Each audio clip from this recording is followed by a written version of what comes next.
Ed here with the Digital Digest, and today I wanted to share a quick unboxing and first look at the Lenovo IdeaCenter Mini 5i PC. So the concept is fairly straightforward.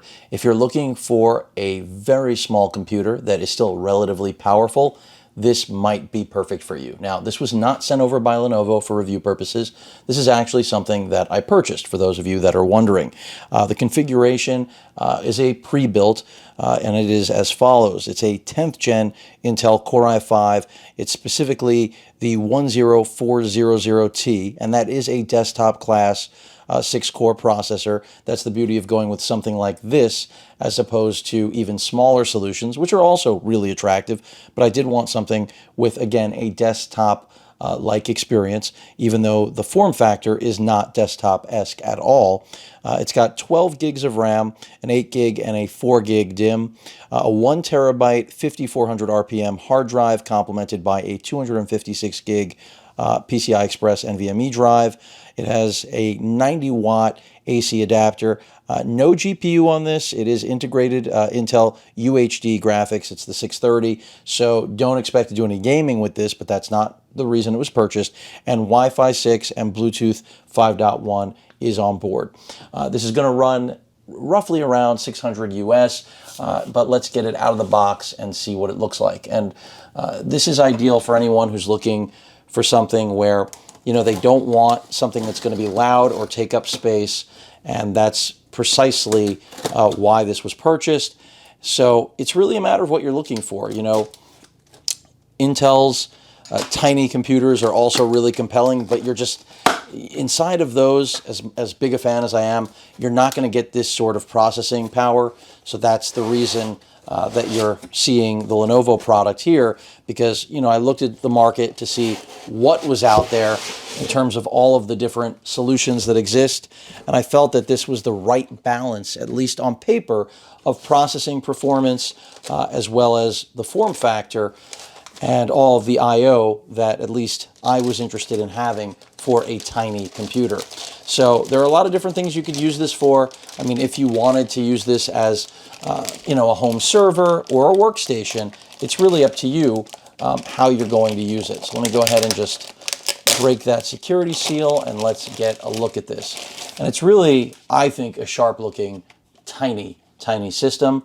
I like this little fabric finish on the top. Pretty much all plastic around the machine. You can see on the back we've got Ethernet, 3 Type A USB ports, HDMI, another USB Type A port, display port out, and the power adapter, Kensington lock, and that's pretty much it. So you're not going to find Thunderbolt 3 on this or 4. We do have a Type C port on the front, but I don't think that's Thunderbolt 3 either. But again, you know, that's not the premise of a system like this, in my opinion. I will say again, Intel's machines are nice that they have that Thunderbolt 3 on board, but again, if what you're after is a desktop-like experience when it comes to processing power, that's what you'll get here. And no shortage of I/O at all. I mean, a lot considering the size of this unit. And, you know, headphone jack on the front besides the Type A as well, besides the Type C port. So ventilation on the bottom, again, pretty much a plastic build, but it's all about, do you want something really low profile? And that's exactly what this delivers. I'm interested to see how loud it's going to be. I believe the RAM is upgradable, but I think 12 gigs will be fine for what, you know, we're getting out of this little machine.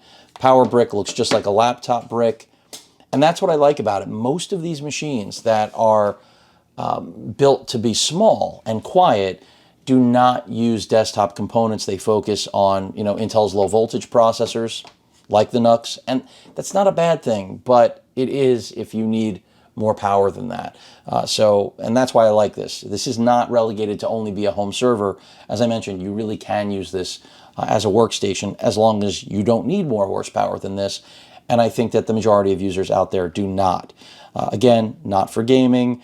This is not something you're gonna, you know, without Thunderbolt connectivity, going to hook up an external GPU or anything like that. This is purely about how far we've come with PC processing power that we can actually get desktop performance now in something that is a fraction of the size of a traditional desktop. And pricing, for that matter, isn't bad either. As I mentioned, I believe this retails now for around $630, which is roughly where this was purchased.